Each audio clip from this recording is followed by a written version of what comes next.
Well, morning assembly's finished. We're heading back to Reigate Grammar School, where I'm the headmaster. A very different career to my father.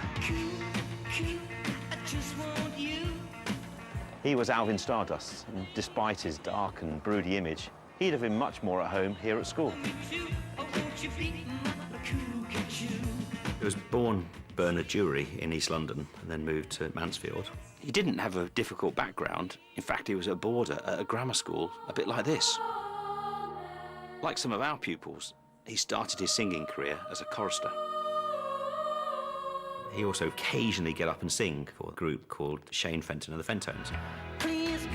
And then the BBC got in touch and said, we'd like them to come down and play.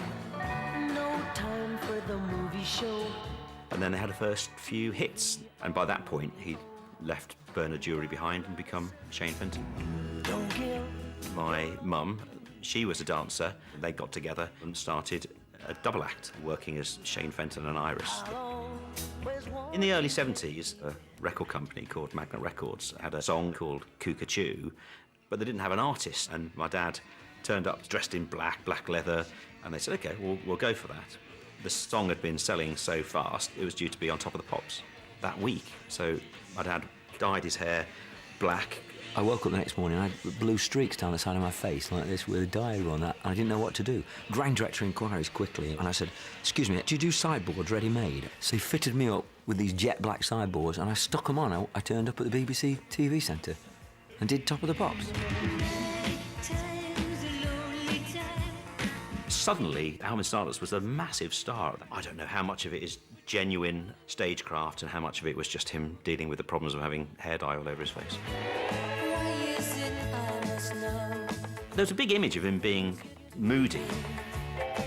So if you look at any photo taken of me, I didn't smile in a single photo because, well, my dad didn't, and I didn't want to let him down. But it wasn't who he was when he was, reading us stories at home or playing football in the back garden. He was just my dad.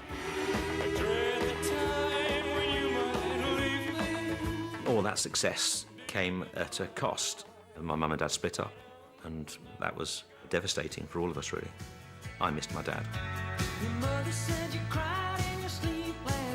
Into the 80s, I'd started at my senior school. Actually, that was the time when he felt most like my dad. When he came to watch me playing rugby, yeah, he embarrassed me cheering, but it meant a lot that he was there. Well done, boys. He had a new era of chart success. I think he had 4 or 5 top 40 hits in the space of 2 or 3 years. A very different image, no longer black leathers and a big quiff, but starting to be more himself. I've been losing sleep, thinking really deep. I found my relationship with my dad became its best, I suppose, when I became a headmaster. He was surprisingly keen on the importance of education. We were able to talk as 2 men, as 2 fathers, and that was great. No sounds. He was diagnosed with cancer when he was about 70. He never stopped working, and he'd say, I need you to listen to this track. And he was really hopeful that this was going to be a big album for him. Till I die. He died at 7 o'clock in the morning, and it was on the radio, every channel it seemed. That was one of those times when I felt he wasn't really my dad. He was somebody who I shared with everybody else. He was certainly my hero, and I always looked up to him.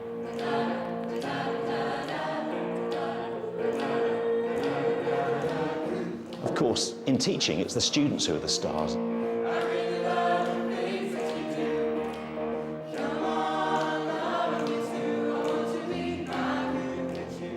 Aren't they good? Hi, Eva. Hi, Tom. I'm so proud of them. What do you make of it? I really like it, yeah. I've actually seen the video of it on YouTube. It's interesting because my mum's friend, Joanna Lee, used to sing with Alvin Stardust. Oh, did she ever? Yeah. Small world. Yeah. Yeah.